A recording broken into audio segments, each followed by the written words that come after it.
সময়টা ৯ দশকের শেষ দিক।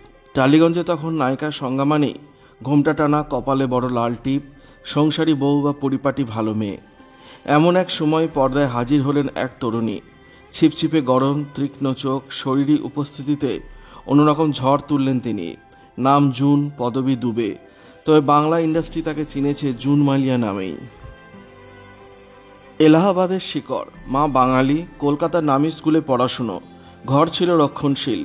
শৈশব কৈশোরের রূপকথায় একসময় জুড়ে গেলেন সঞ্জীব মালিয়া। দেরাদুনে পিসির বাড়িতে বেড়াতে গিয়ে পরিচয়।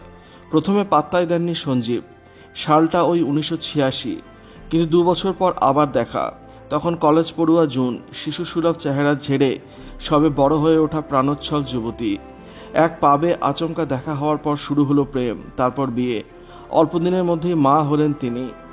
বিয়ের পর সংসারে বাঁধা পড়লেন জুন। যে মেয়ে নাচে মন দিয়েছিল, যে স্বপ্ন দেখেছিল মঞ্চে ওঠার, তার জীবন পাল্টে গেল হঠাৎ করেই। গাড়ি চালানোর শখে ব্যঙ্গ, নাচ শেখার ইচ্ছেই আপত্তি, অভিনয়ে আগ্রহ দেখালেই স্বামীর মন্তব্য, কিছুই করতে পারবে না, ফিরে আসবে। চেপে বসল সংসারের ভার।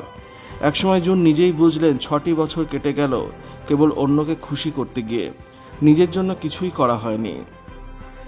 অবশেষে সাহসী সিদ্ধান্ত নিলেন। সংসারে বাঁধন ছেড়ে বেরিয়ে এলেন তিনি।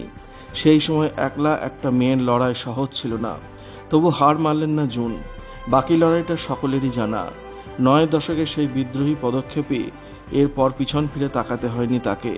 2 ছেলে মেয়েকে সঙ্গে নিয়ে শুরু হলো লড়াই। সালটা 2019। 1 নভেম্বরের সন্ধ্যেতে ছেলে মেয়েকে সাক্ষী রেখেই ফের নতুনভাবে জীবন শুরু করেন জুন মালিয়া। স্বামী সৌরভ চট্টোপাধ্যায়ের সঙ্গে যদিও বিনোদন দুনিয়ার কোনো যোগাযোগ ছিল না, তবুও চুপিসারে 14 বছরের সম্পর্কের পর ছিমছামভাবে বিয়ে করেন ওরা। দেশপ্রিয় যতীন্দ্রমোহন সেনগুপ্ত এবং নেলি সেনগুপ্তের প্রপৌত্র সৌরভ। এই মুহূর্তে সন্তান সংসারের দায়িত্ব ছাড়াও রাজনীতির অংশ জুন। মেদিনীপুরের সাংসদ হিসেবেও দায়িত্ব সামলাচ্ছেন জোর কদমে। ভিডিওটি আপনার কেমন লাগলো কমেন্টের মাধ্যমে লিখে জানাবেন, আর অবশ্যই চ্যানেলটি সাবস্ক্রাইব করবেন। ধন্যবাদ।